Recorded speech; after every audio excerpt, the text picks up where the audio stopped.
नमस्कार प्रिय मित्रों, में ज्योतिषकार कमल आप सबका हार्दिक अभिनंदन करता हूं आपके अपने प्यारे यूट्यूब चैनल अलौकिक साधनाएं में। दोस्तों, आज मैं आपके लिए लेके आया हूं एक शानदार चीज, और शानदार से भी इतनी ज्यादा शानदार जिसकी कोई कल्पना नहीं कर सकते। आप कल्पना क्या क्या नहीं कर सकते। कल्पना में बात यह है कि दोस्तों, कभी कभी क्या होता है, आपने निर्मल बाबा का नाम सुना होगा। वोटिंग बहुत हुई बेचारे की, बहुत लोगों ने नकार दिया, वोटिंग की, और वो बातें ऐसे करते थे, काला पर्स रखो कृपा हो जाएगी, चालू हो जाएगी। रसगुल्ले खाए, रसगुल्ले खाओ कृपा हो जाएगी। वो कृपा उनकी कैसे होती है वो तो अलग बात। लेकिन कभी कभी कहने वाला ढंग से कह नहीं पाता, कभी कभी सुनने वाला ढंग से सुन नहीं पाता, और सारा मामला गड़बड़ हो जाता है।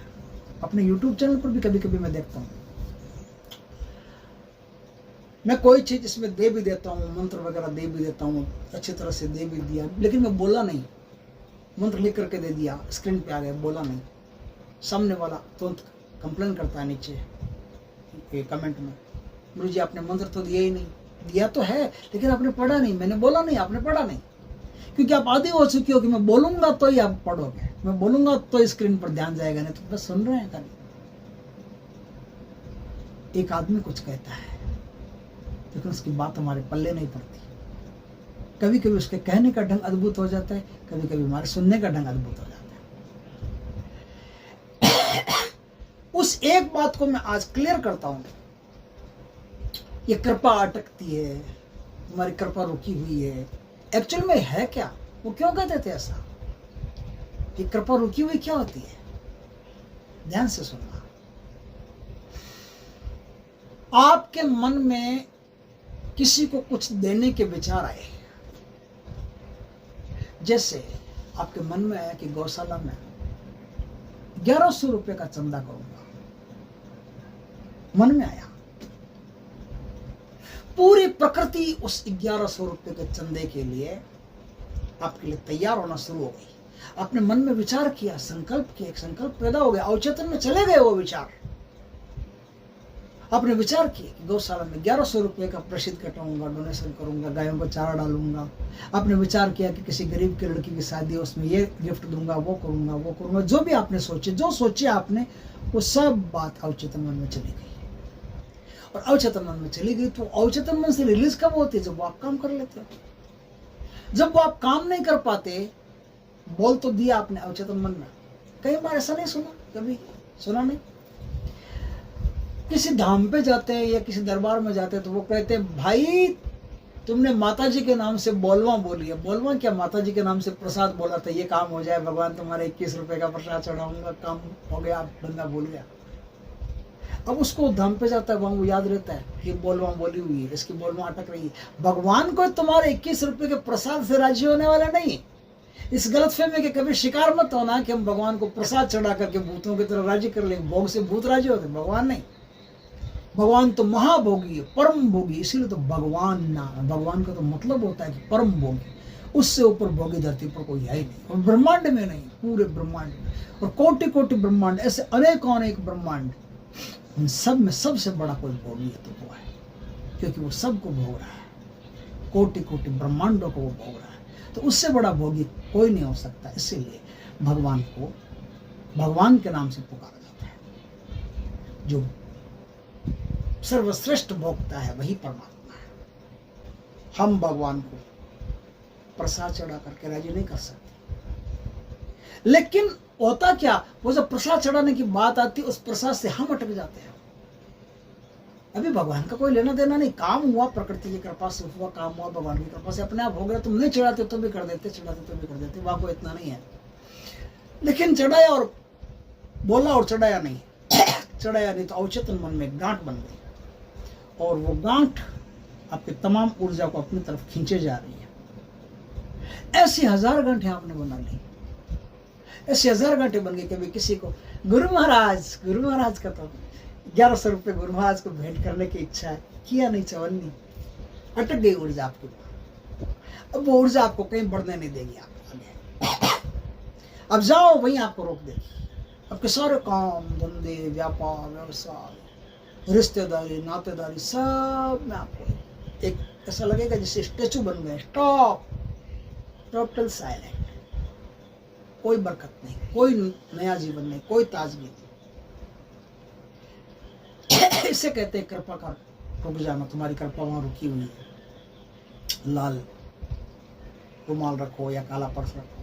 वो लाल रुमाल काला पर्स तो अपनी जगह ठीक है, वो क्या सोच के बोलते थे मुझे नहीं पता। मैं उस कृपा को फिर से बहाने का आज एक तरीका लेकर आया हूं।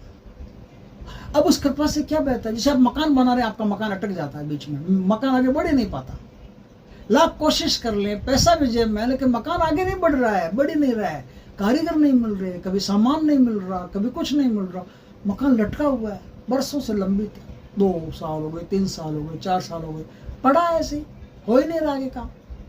आपने किसी को पैसे दे दिए, दोस्त को, अपने यार को, बिजनेसमैन है, अच्छा है, बढ़िया, सब काम ठीक है, लेकिन आपका पैसा लेने के बाद में उसका भट्टा बैठ गया, उसके आपके पैसे अटक गए। अब वो आदमी ईमानदार है, फिर भी दे नहीं पा रहा है, व्यवस्था ही नहीं देने की। आपका शरीर अटक गया, किसी भी काम में जाने से पहले मन में ऐसे विचारते हैं, जाने कर लेंगे, क्या फर्क पड़ता है, आज भी तो कल कर लेंगे, कहाँ जा रहे हो। आपका शरीर अटक गया, शरीर आपको आगे बढ़ने नहीं दे रहा है, शरीर का अणु अणु रुक जा रहा है, मन रुक जा रहा है, मन आगे नहीं बढ़ रहा है। तो ये सारी की सारी बातें जो मैंने बताई है ना अभी, ये सारी की सारी बातें आपकी कृपा के अटक जाने की, आपकी एनर्जी के अटक जाने की बात, आपकी एनर्जी एक जगह बन जाती है, अटक जाती है। ऐसी अवचेतन में आप कई गांठें बना लेते हो और उन गांठों से आपकी ऊर्जा स्तंभित हो जाती है। ऊर्जा स्तंभित तो पूरा खेल खत्म, सब काम स्तंभित, न धंधा चलेगा, न शरीर चलेगा, न दुकान चलेगी, कुछ नहीं। उससे निकलेंगे कैसे, अब पता नहीं, अब भूल गए, मेमोरी, शॉर्ट टर्म मेमोरी लो, संजय सिंघानिया हम तो, हमारा क्या किया था, क्या नहीं किया था, हमारे दिमाग में नहीं है। तो दिमाग में नहीं तो वापस याद कैसे लाए, याद लाने की जरूरत नहीं है। सीधा उपाय बताता हूं आज आपको। सफेद रंग की एक धोती पहन करके किसी भी शुभ पर्व से, शुभ वार से एक मंत्र है, उसका 108 बार जाप करना है। जैन मंत्र है और ये मंत्र का निर्माण शायद इसीलिए किया गया कि जिसकी एनर्जी अटकी हुई है उसकी एनर्जी फिर से ग्रो हो जाए, चालू हो जाए, कंटिन्यू हो जाए, उसका काम धंधा वापस ठीक हो जाए, उसका रुका हुआ मकान ठीक हो जाए, उसके अटके हुए पैसे आ जाए, उसके जीवन में जितनी भी प्रॉब्लम है वो सब प्रॉब्लम ठीक हो जाए। इसलिए इस तंत्र का निर्माण हुआ। तो आपको करना कुछ भी नहीं, एक सफेद धोती पहन करके, ऊपर कोई गमछा पहन करके, नहा धो करके, किसी भी दक्षिण के अलावा किसी भी दिशा में मुख रख करके, भैरव मुद्रा लगा करके, जैसे पद्मासन में बैठते हैं। ये मेरा राइट हैंड है, ये मेरा लेफ्ट हैंड है। मैंने लेफ्ट हैंड को ऐसे किया, राइट हैंड को ऐसे किया, राइट हैंड को लेफ्ट हैंड के ऊपर, इसको नाभि के ठीक नीचे लगाना, नाभि के ठीक नीचे। और अब आपको काउंट कैसे करना ये आप जानते हो, अपने सामने कुछ भी रखना, कैसे भी रखना, कम से कम 108 हो जाना चाहिए, ज्यादा हो जाए तो और बढ़िया, कोई दिक्कत नहीं, कम से कम 108 मंत्र हो जाना चाहिए। आपको रोज रात को नहा धो करके 108 मंत्रों का जाप करना है। दोस्तों कभी कभी तो पहले ही दिन चमत्कार होता है, कभी कभी तो ऐसा होता है कि पहले दिन से ही चमत्कार घटित हो जाता है, शुरू हो जाता है। इधर आपने काम किया, दूसरे दिन तो बस प्रोग्राम शुरू, आपकी एनर्जी अपने आप काम करना शुरू कर देती, लेकिन आप रुकना मत। आप इसको 21 दिन जरूर करना।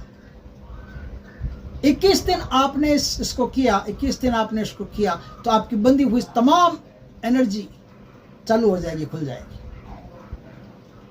आपकी एनर्जी खुल जाएगी तो आपके रुके हुए सारे काम बन जाएंगे, आपके पैसे डूबे हुए वापस आ जाएंगे, आपका मकान अधूरा रहे तो कोई ठीक हो जाएगा, आपका बिजनेस ठीक हो जाएगा, सब कामों में आपको लाभ होगा। मंत्र सुनिए दोस्तों, मंत्र कितना शानदार है। मंत्र ओम ह्रीम अरहम क्षीम स्वाहा, ओम ह्रीम अरहम क्षीम स्वाहा, ओम ह्रीम अरहम क्षीम स्वाहा। ये मंत्र है, बहुत बेस्ट मंत्र है। भैरव मुद्रा के साथ इसका जाप कीजिए, कोई टाइम टिम नहीं है, कोई लंबा चौड़ा काम नहीं, सीधा बैठो, जाप करो, ऊर्जा खोलो, काम शुरू। दोस्तों वीडियो अच्छा लगे तो लाइक करना, कमेंट करना, शेयर करना, पहली बार हमारे चैनल पर आए चैनल को सब्सक्राइब करना, पास में जो बेल आइकॉन का बटन है वो दबा देना, ताकि हमारी ज्ञानवर्धक जानकारीपूर्ण वीडियो सबसे पहले आपके पास आ सके। और आखिर में एक शब्द कमेंट में जरूर लिखना, वंदे मातरम।